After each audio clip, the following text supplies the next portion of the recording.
Jemaat yang dikasihi Tuhan, kita akan memulai ibadah offline loh. Tapi juga kita harus tetap menggunakan tata cara yang sudah ditentukan. Yang pertama, kita tetap pakai masker. Yang kedua, kita harus membasuh kaki kita di tempat yang sudah disediakan. Dihimbau untuk tidak menggunakan sepatu yang berhak tinggi. Jadi untuk keamanan bersama ya. Yang ketiga, kita juga harus antri di tempat cuci tangan.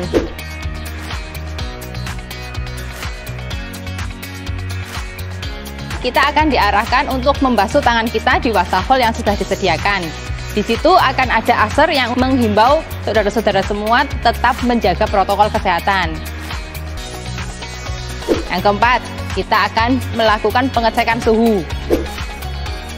Bagi saudara-saudara semua yang suhu tubuhnya di atas 37,5 akan dikarantina sementara untuk menurunkan suhu tubuh dulu. Dan apabila suhu tubuh tetap 37,5, maka kami akan menghimbau saudara semua untuk pulang ke rumah masing-masing. Jadi bagi jemaat yang ingin ikut ibadah offline tapi kondisi tubuhnya tidak memungkinkan, dihimbau untuk tetap mengadakan ibadah online di rumah. Juga untuk usia 12 tahun ke bawah dan 65 tahun ke atas, kami menghimbau untuk mengadakan ibadah online dulu di rumah demi keamanan dan kenyamanan kita bersama. Yang kelima, kita akan memasuki ruang ibadah yang akan diantar oleh asir dan kita tidak boleh duduk berpindah-pindah. Jadi kita duduknya akan sendiri-sendiri dan tidak diperkenankan untuk memindahkan kursi dan pindah tempat duduk. Yang keenam, setelah ibadah selesai, kita akan diarahkan untuk menuju pintu utama. Setelah itu kita harus pulang ke rumah masing-masing. Tidak boleh berkerumun di depan ataupun di tempat parkir ya. Jadi selama kita ibadah offline, kita tetap melakukan protokol kesehatan yang sudah diterapkan. Supaya apa? Supaya kita semua tetap sehat dan terhindar dari corona. Tuhan Yesus memberkati.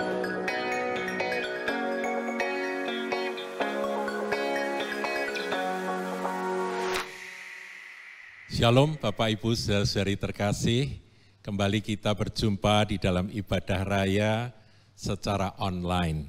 Saudaraku, saya akan ngajak saudara untuk melihat firman Tuhan sebelum kita berdoa bersama-sama. Mazmur 119 ayat yang ke-101 sampai 105. Terhadap segala jalan kejahatan aku menahan kakiku, supaya aku berpegang pada firman-Mu. Aku tidak menyimpang dari hukum-hukum-Mu, sebab Engkaulah yang mengajar aku. Betapa manisnya janji-Mu itu bagi langit-langitku, lebih daripada madu bagi mulutku. Aku beroleh pengertian dari titah-titah-Mu. Itulah sebabnya aku benci segala jalan dusta. Firman-Mu itu pelita bagi kakiku dan terang bagi jalanku. Mari kita berdoa.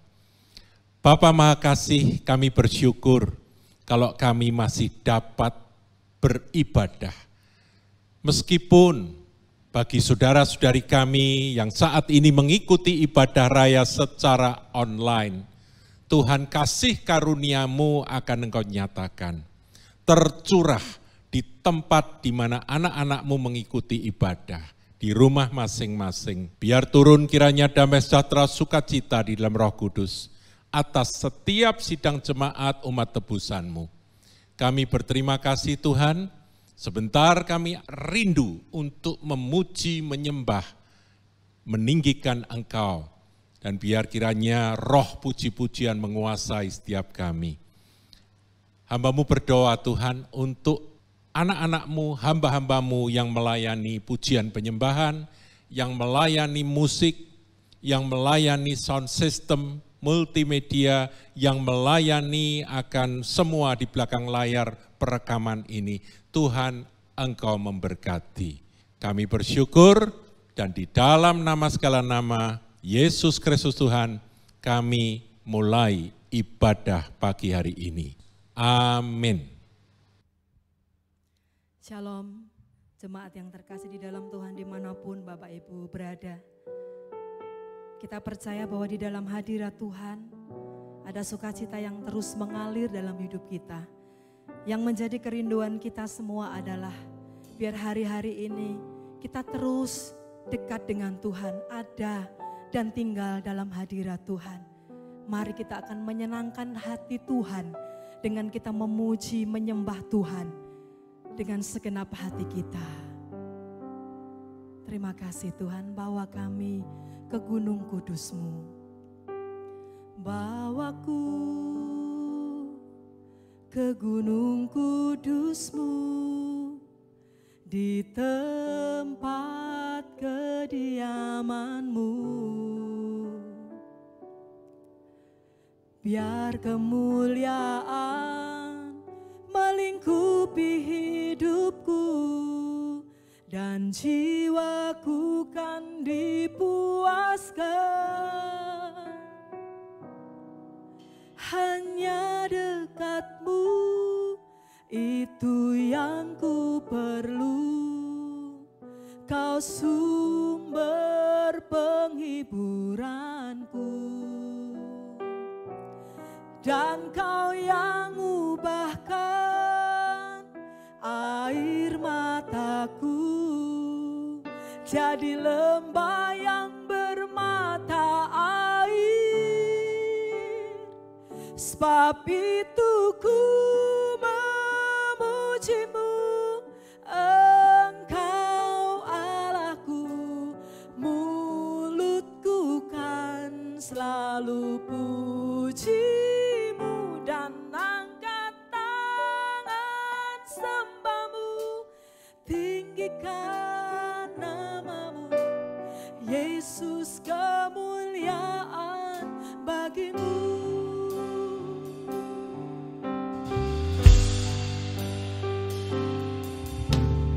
Bawaku ke gunung kudus-Mu, di tempat kediaman-Mu. Amin. Biar kemuliaan melingkupi hidupku dan jiwaku kan dipuaskan. Hanya dekat-Mu itu yang ku perlu. Kau sumber penghiburanku, dan Kau yang ubahkan air mataku jadi lembah yang bermata air.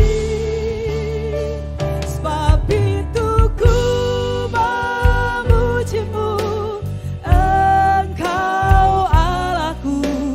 Mulutku kan selalu puji-Mu dan angkat tangan sembah-Mu, tinggikan nama-Mu, Yesus, kemuliaan bagi-Mu. Amin Tuhan. Bawaku ke gunung kudus-Mu, di tempat kediaman-Mu.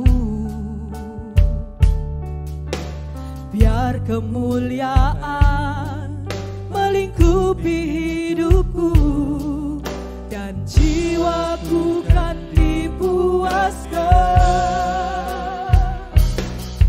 Hanya dekat-Mu itu yang ku perlu. Kau sumber penghiburanku, dan Kau yang ubahkan air mataku jadi lembah yang bermata air. Sebab itu ku memuji-Mu, Engkau Allahku. Mulutku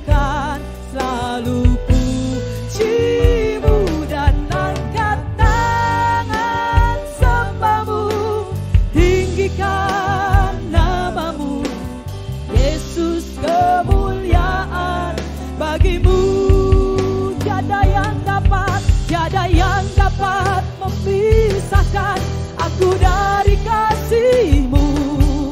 Yesus, hanya dalam nama-Mu ku temukan kuat. Tiada yang dapat memisahkan aku dari kasih-Mu. Yesus, hanya dalam nama-Mu ku temukan kuatku. Sebab itu ku memuji-Mu, Engkau Allahku. Mulutku kan selalu puji-Mu dan angkat tangan sembah-Mu, tinggikan nama-Mu. Yesus, kemuliaan bagimu. Sebab itu ku memuji-Mu, sebab itu ku memuji-Mu, Engkau Allahku.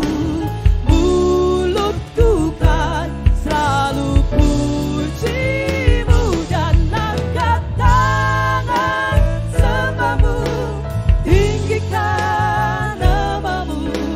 Yesus, kemuliaan bagimu. Hanya dekatmu, itu yang ku perlu. Kau sumber penghiburan, amin. Dan Kau yang ubahkan air mataku jadi lebah yang bermata. Hanya dekatmu, haleluya. Hanya dekatmu, itu yang ku perlu. Kau sumber penghiburanku, amin, amin. Dan Kau yang ubahkan air mataku jadi lebah yang bermata air. Sebab itu ku memuji-Mu, Engkau Allahku. Mulutku kan selalu puji-Mu dan angkat tangan sembah-Mu, tinggikan nama-Mu. Yesus, kemuliaan bagimu. Sekali lagi katakan, sebab itu ku memuji-Mu, Engkau Allahku. Mulutku kan selalu puji-Mu dan angkat tangan sembah-Mu, tinggikan nama-Mu. Yesus, kemuliaan bagimu. Yesus, kemuliaan bagimu. Yesus, kemuliaan bagimu. Haleluya. Kami sembah Kau Tuhan. Haleluya. Bawa kami dekat dengan-Mu Tuhan, dalam hadirat-Mu, dalam tempat duduk-Mu Tuhan. Jesus, terus penuhkan kami dengan hadirat-Mu Tuhan. Penuhkan hidup kami dengan hadirat-Mu Tuhan. Penuhkan setiap kehidupan kami dengan hadirat-Mu ya Aba ya Bapa. Thank you Jesus. Terima kasih Tuhan.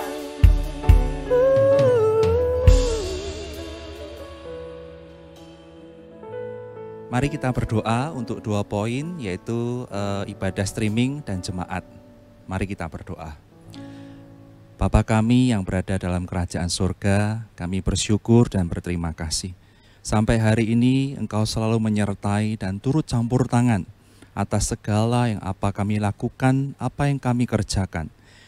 Bapa, kami mau usung ibadah streaming GKPKH Semarang dalam tangan kuasa-Mu.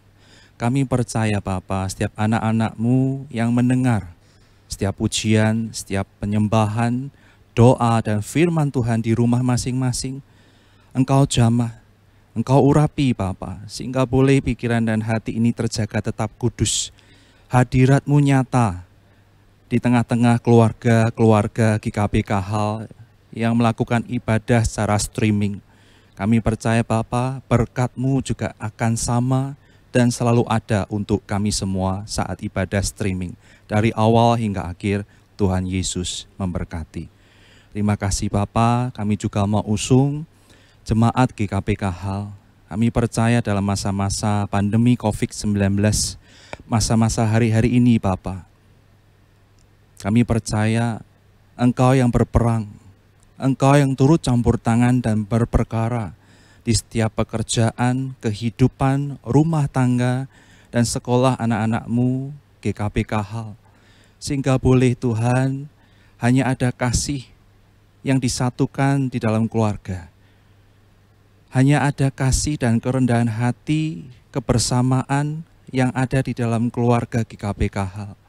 Sehingga boleh Tuhan, mujizat yang Engkau nyatakan itu ada, nyata bagi kami semua.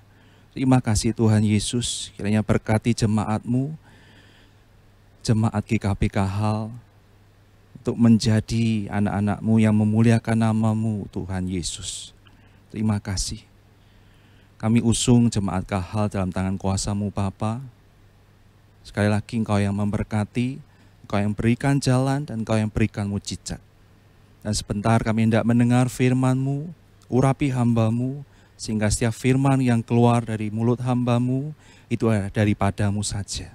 Firman-Mu memberkati, firman-Mu mengenyangkan jiwa kami, dan firman-Mu melekat ke dalam pikiran dan hati kami.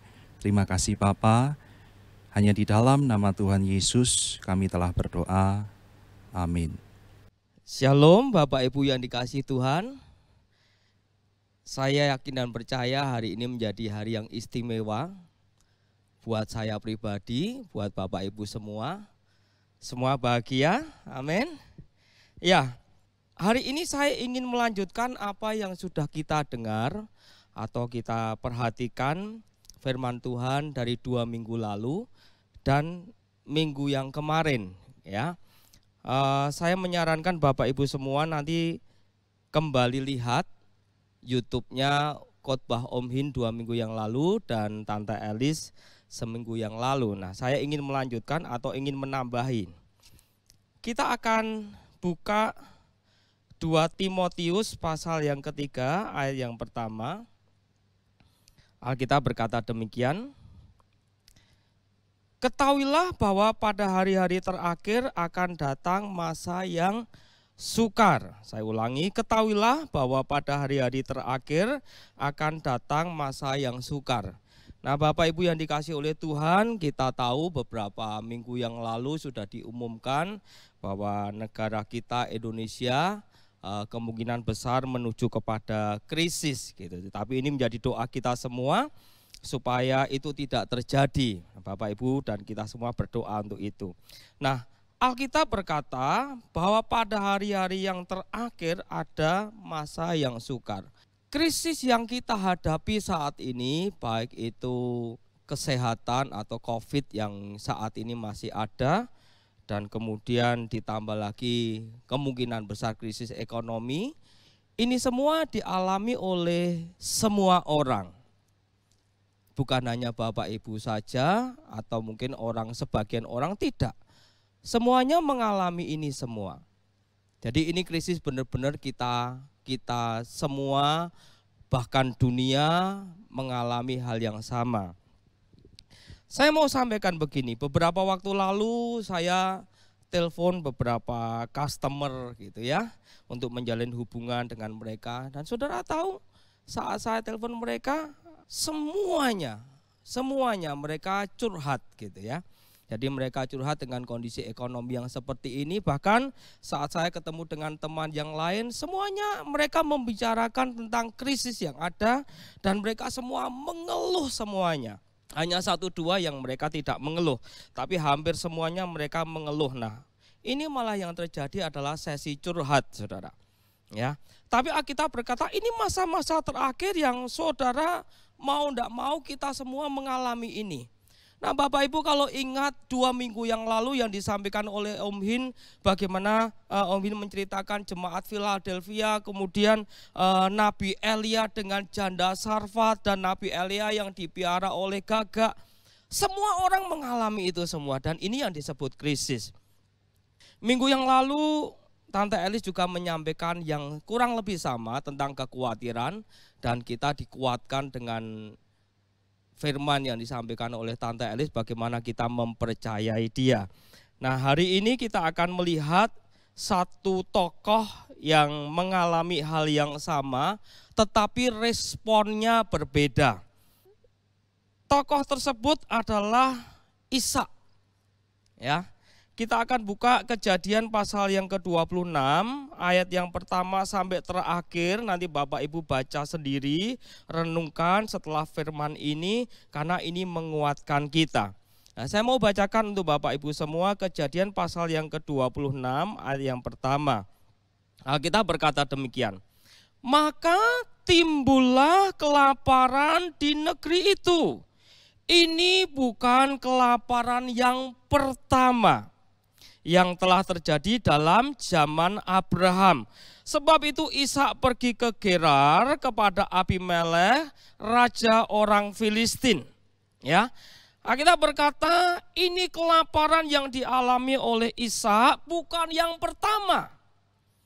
Sama seperti kita, kalau kita ingat 98 kita krisis, 2008 kita krisis, terus kemudian sekarang ini dunia krisis. Nah apa yang dilakukan oleh Ishak saat Ishak dan keluarganya mengalami kelaparan?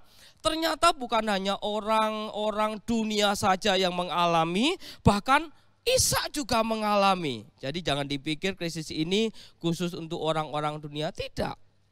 Ini untuk kita semua sebagai orang yang percaya. Nah yang dilakukan Ishak, Kejadian pasal yang ke-26, ayat yang kedua saya bacakan untuk Bapak Ibu semua. Lalu Tuhan menampakkan diri kepadanya serta berfirman. Perhatikan kata berfirman. Janganlah pergi ke Mesir, diamlah di negeri yang akan kukatakan kepadamu, tinggallah di negeri ini sebagai orang asing. Maka aku akan menyertai engkau dan memberkati engkau, sebab kepadamulah dan kepada keturunanmu akan kuberikan seluruh negeri ini. Dan aku akan menepati sumpah yang telah kuikrarkan kepada Abraham ayahmu. Aku akan membuat banyak keturunanmu seperti bintang di langit. Aku akan memberikan kepada keturunanmu seluruh negeri ini. Dan oleh keturunanmu semua bangsa akan mendapat berkat. Karena Abraham telah mendengar firman-Ku. Saya ulangi lagi. Karena Abraham telah mendengarkan firman-Ku dan memelihara kewajibannya kepadaku, yaitu segala perintah, ketetapan, dan hukum-Ku. Jadi tinggallah Ishak di Gerar. Bapak Ibu yang dikasihi oleh Tuhan, yang pertama yang dilakukan oleh Ishak mempercayai firman Tuhan yang di dalam firman itu terkandung janji Tuhan. Seberapa banyak dari kita semua yang mempercayai firman itu dan janji Tuhan yang terkandung di dalam firman-Nya. Mereka-mereka ini orang yang luput atau bisa dikatakan tidak terkena resesi.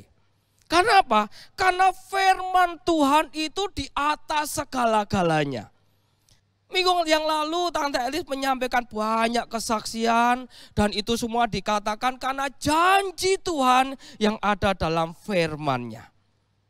Nah ini yang akan terjadi pada saudara dan saya ya. Memang tidak mudah mempercayai firman Tuhan dan janji Dia kalau kita tidak memiliki hubungan yang intim dengan Tuhan. Ini pernah dibahas di tempat ini. Bagaimana kita bisa mempercayai janji orang lain kepada kita sementara kita tidak kenal dia. Oleh sebab itu dibutuhkan satu hubungan yang dekat antara umat Tuhan, antara kita dengan dia. Supaya apa? Supaya firman itu, janji itu yang Tuhan berikan kepada kita, kita mempercayainya. Itu yang pertama, Bapak Ibu yang dikasihi Tuhan. Yang kedua, Ishak taat kepada Tuhan untuk tidak pergi ke Mesir. Ini menjadi perenungan bagi kita. Ketaatan itu tidak mudah, ya. Tapi saat kita taat kepada Dia, semua janji firman Tuhan itu tergenapi dalam hidup kita. Nah, Bapak Ibu yang dikasihi oleh Tuhan, ketaatan itu adalah kalau kita melakukan sesuatu, suka atau tidak suka, kita mengerjakannya dengan kesungguhan hati, walaupun itu tidak mengenakkan. Itu taat. Saya yakin dan percaya Ishak mengalami hal yang sama. Ishak mungkin ketemu dengan tetangganya, teman-temannya yang berkata, pergi ke Mesir. Di sana tidak ada kelaparan. Di sana banyak makanan. Tapi saat Tuhan berfirman, jangan pergi ke Mesir. Ishak orang yang taat. Dan dari ketaatan ini yang membuat Ishak bisa melewati segala persoalan yang terjadi. Ishak tidak bersungut-sungut atau menyalahkan orang lain atau keadaan, bahkan Tuhan. Banyak orang-orang dunia atau di sekitar kita dengan kondisi yang seperti ini, mereka lebih suka menyalahkan orang lain, menyalahkan pemerintahan, bahkan menyalahkan Tuhan. Ada yang menyalahkan sakit COVID ini dan lain-lain. Tapi Ishak tidak. Ishak orang yang taat dan dia tidak mau menyalahkan keadaan. Dia tetap mempercayai firman Tuhan dan mengikuti apa kata Tuhan. Itu yang kedua, Bapak Ibu yang dikasihi oleh Tuhan. Sekarang yang ketiga, apa yang dilakukan oleh Ishak? Ishak tetap menabur apa yang seharusnya Ishak lakukan. Kita baca Kejadian pasal yang ke-26 ayat yang ke-12 sampai yang ke-14. Kita berkata demikian. Maka menaburlah Ishak di tanah itu, dan dalam tahun itu juga ia mendapat hasil 100 kali lipat sebab ia diberkati Tuhan. Dalam kondisi yang resesi seperti ini, Ishak tetap melakukan apa yang menjadi kewajibannya. Ishak tetap menabur apa yang seharusnya dia tabur. Dan dia tidak tahan-tahan itu. Nah, kita berkata pada tahun ini juga Ishak mendapatkan hasil 100 kali lipat.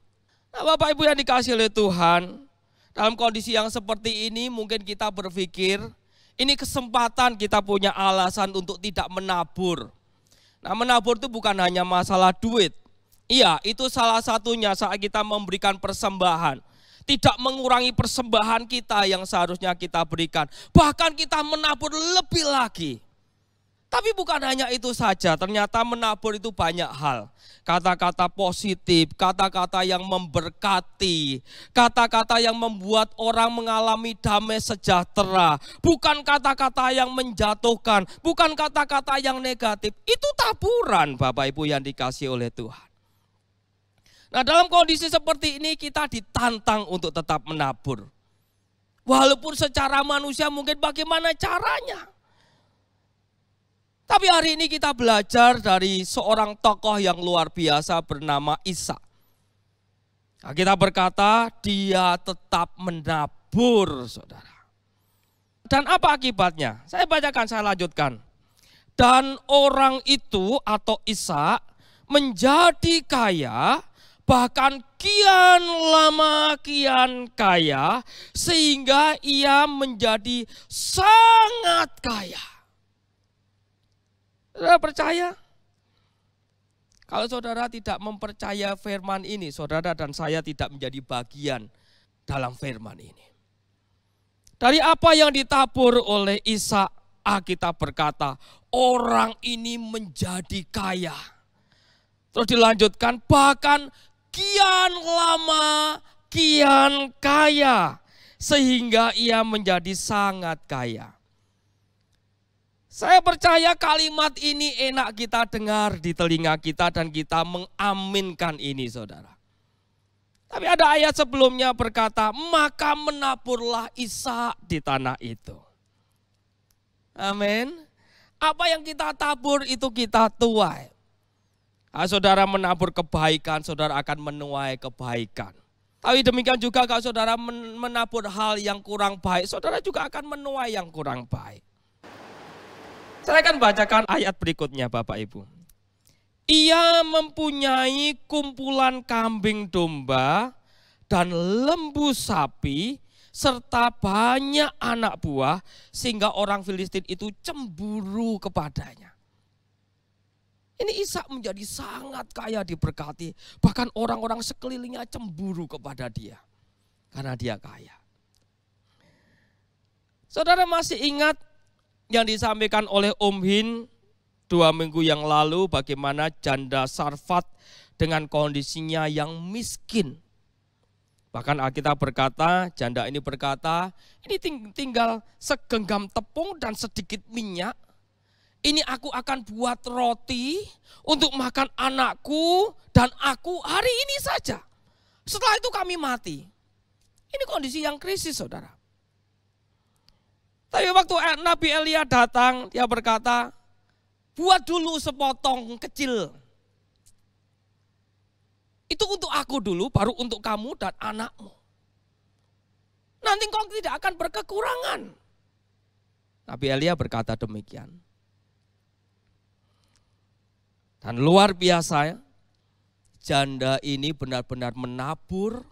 Dia mendengar firman yang disampaikan oleh Nabi Elia. Dia meresponi itu. Dia buat roti yang kecil ini. Diberikan terlebih dahulu kepada Nabi Elia. Dan Alkitab mencatat dengan jelas. Sampai sekian lama. Nggak tahu diceritakan berapa lama atau berapa tahun. Ini ibu atau janda ini dan anaknya terpelihara karena dia mau menabur, karena dia mendengarkan firman dan mengerjakan firman itu. Dia menabur, melakukan lebih daripada yang seharusnya. Janda ini dan anaknya tetap makan. Ini sesuatu yang tidak enak, saudara. Tapi percayalah kalau ini kita lakukan, Tuhan sudah sediakan yang terbaik bagi hidupmu dan hidupku tentunya. Mazmur 126 ayat yang kelima, Alkitab berkata demikian. Orang-orang yang menabur dengan mencucurkan air mata akan menuai dengan sorak-sorai. Ini lagu sering kita nyanyikan. Orang-orang yang menabur dengan mencucurkan air mata. Artinya menabur dengan sesuatu yang lebih lagi. Yang mungkin menyakiti daging kita. Yang kita tidak suka sampai mencucurkan air mata. Alkitab berkata akan menuai dengan sorak-sorai. Nah, kita suka dengan kalimat yang terakhir itu yang berkata menuai dengan sorak-sorai. Saya ulangi Bapak Ibu. Kalimat yang terakhir itu bisa kita tuai menuai dengan sorak-sorai. Kalau kalimat yang pertama itu saudara dan saya lakukan. Menabur dengan mencucurkan air mata. Dalam kondisi yang seperti ini kita masih bisa memberi berkat. Kita masih bisa memberikan kata-kata motivasi kepada orang-orang yang sedang drop mungkin. Atau sedang bermasalah. Atau sedang stres. Itu taburan, saudara. Ini yang dilakukan oleh Ishak. Menarik bukan? Yang keempat, saudara. Apa yang dilakukan oleh Ishak? Alkitab berkata, Ishak tetap bekerja keras. Dia tidak malas, tidak merenungi nasib, dan tidak seperti yang lainnya yang sudah drop dan tidak mau bangkit. Ishak berbeda. Ishak tetap bekerja dengan keras. Nah, kita berkata kalau kita jatuh berapa kali, kita mesti bangun berapa kali juga. Ini yang Ishak lakukan. Saya bacakan Kejadian pasal yang ke-26 ayat yang ke-18 dan 19. Kemudian Ishak menggali kembali sumur-sumur yang digali dalam zaman Abraham ayahnya dan yang telah ditutup oleh orang Filistin sesudah Abraham mati. Disebutkannya nama sumur-sumur itu menurut nama-nama yang telah diberikan oleh ayahnya. Ketika hamba-hamba Ishak menggali di lembah itu, mereka mendapati di situ mata air yang berbual-bual airnya. Kalimat yang pertama, Kejadian 26 ayat 18 ini berkata, kemudian Ishak menggali kembali. Ishak bukan orang yang malas. Ishak bukan orang yang depresi, kemudian jatuh dan tidak mau bangun. Tidak. Ishak seorang pekerja keras. Ishak ngerti ini krisis. Tapi Ishak tidak berdiam diri kemudian rebahan saja, merenungi nasib. No, bukan itu.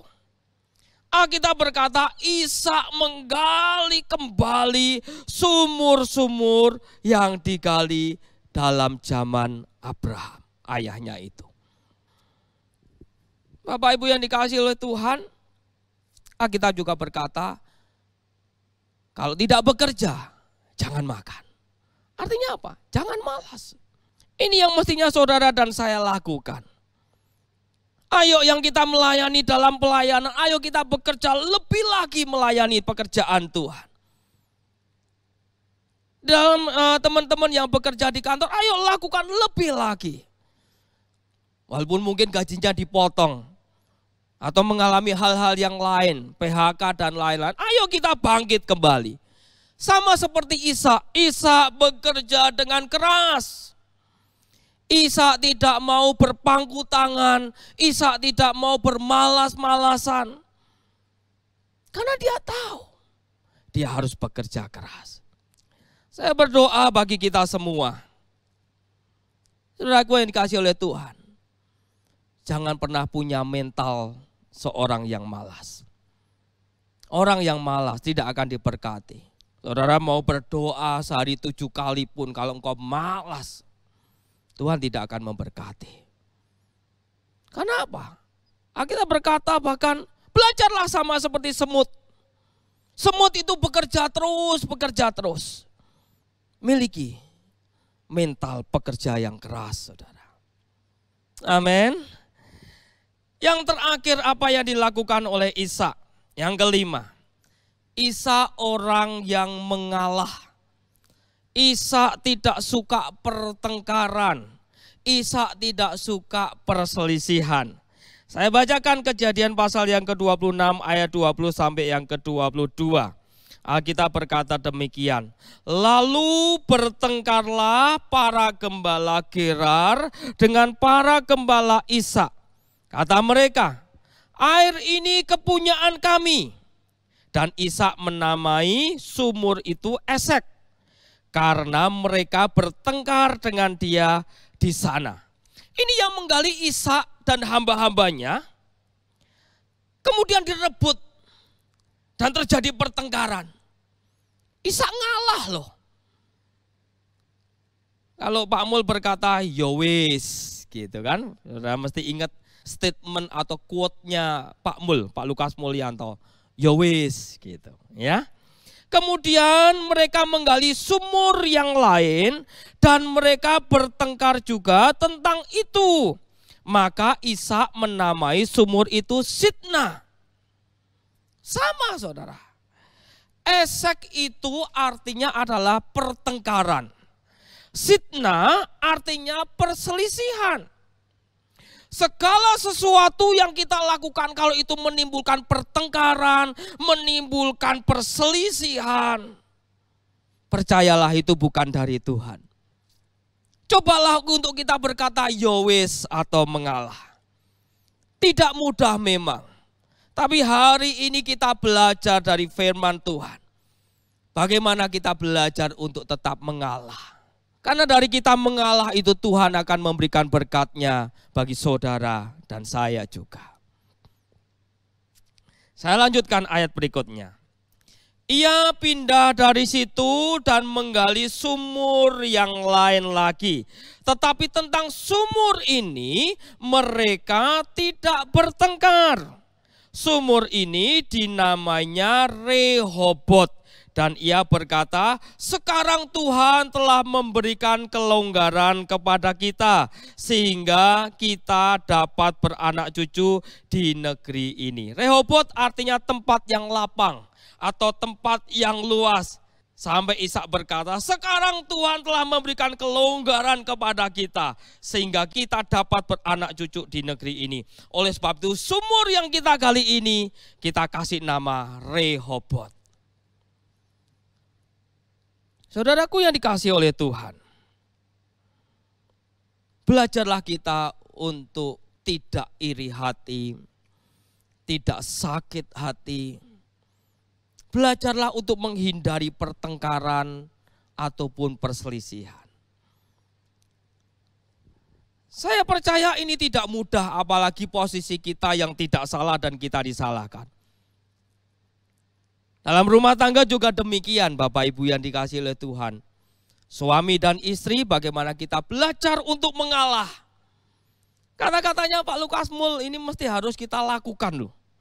Yowis gitu ya. Suka mengalah. Nah, saya percaya 5 hal ini. Apa yang dilakukan oleh Ishak?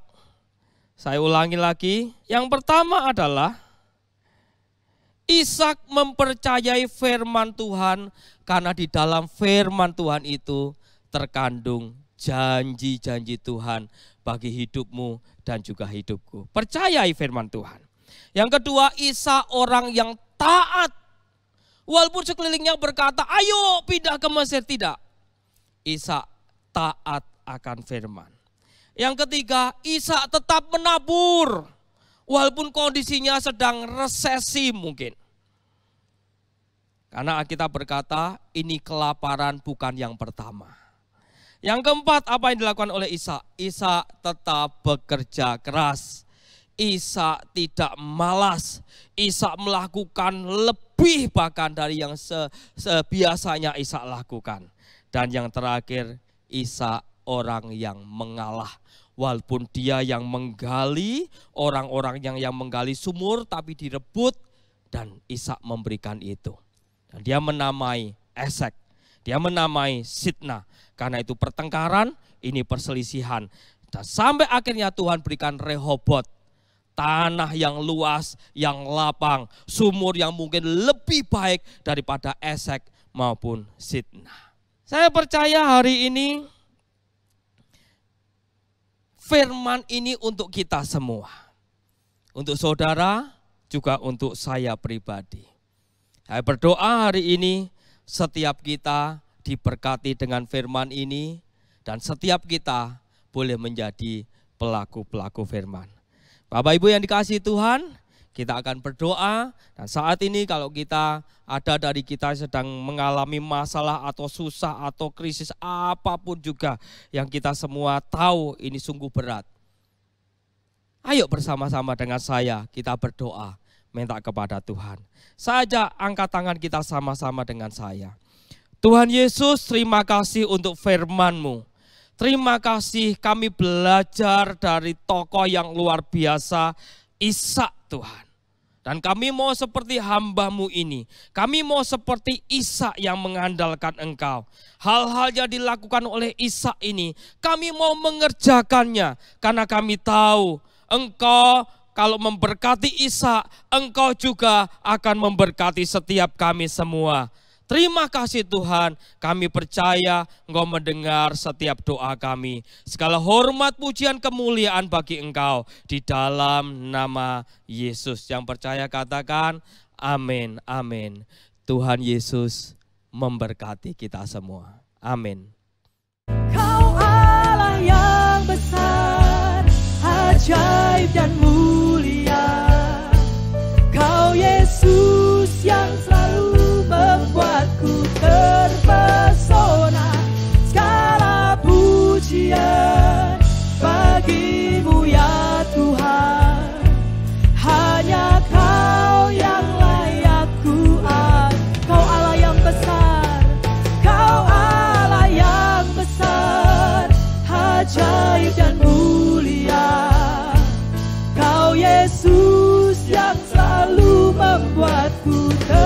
terpesona, segala pujian bagimu ya Tuhan. Hanya Kau yang layak ku agungkan, hanya Kau yang layak ku agungkan, hanya Kau yang layak ku agungkan.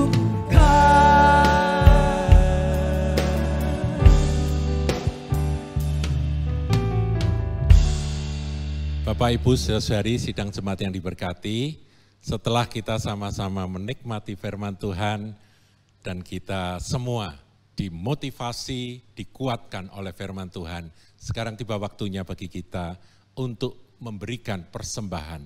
Tuhan telah memberkati kita dan seberapa banyak yang kita persembahkan bagi Tuhan bukan masalah nominal, tapi masalah hati kita. Mari kita berdoa.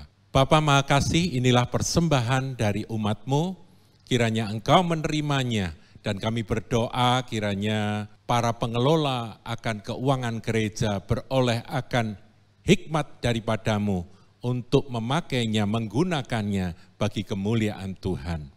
Kami percaya Tuhan, anak-anak-Mu yang memberi dengan hati tulus, memberi dengan sukacita, memberi dengan kasih kepada-Mu, Engkau akan memberkatinya. Lipat gandakan apapun yang ditabur menjadi berkat bagi setiap anak-anak Tuhan. Terima kasih Bapa. Dalam kasih anugerah Tuhan Yesus Kristus kami berdoa. Mari sidang jemaat yang dikasihi oleh Tuhan, setelah kita sama-sama menikmati firman Tuhan, kita sama-sama mengikuti ibadah raya, dan setelah kita memberikan persembahan, marilah kita sama-sama menerima berkat daripadanya.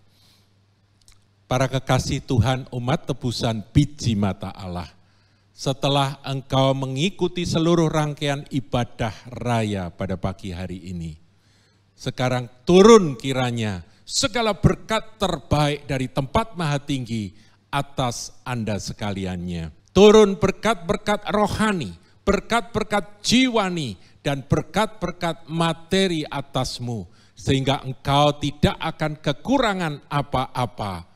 Dari saat ini, esok, dan sampai seluruh bumi penuh kemuliaannya, bahkan setiap lutut bertelut lidah mengaku Yesus Kristus adalah Tuhan, sampai Tuhan Yesus datang kembali. Kita semua yang diberkati katakan, amin.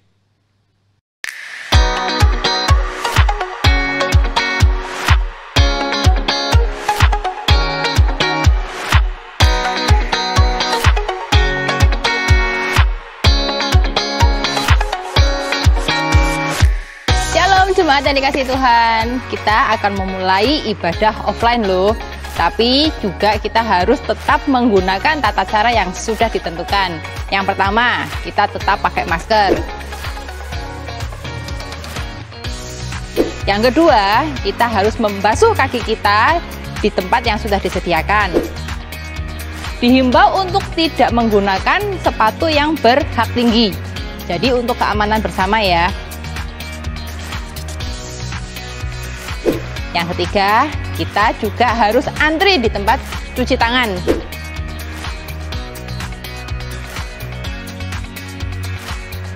Kita akan diarahkan untuk membasuh tangan kita di wastafel yang sudah disediakan.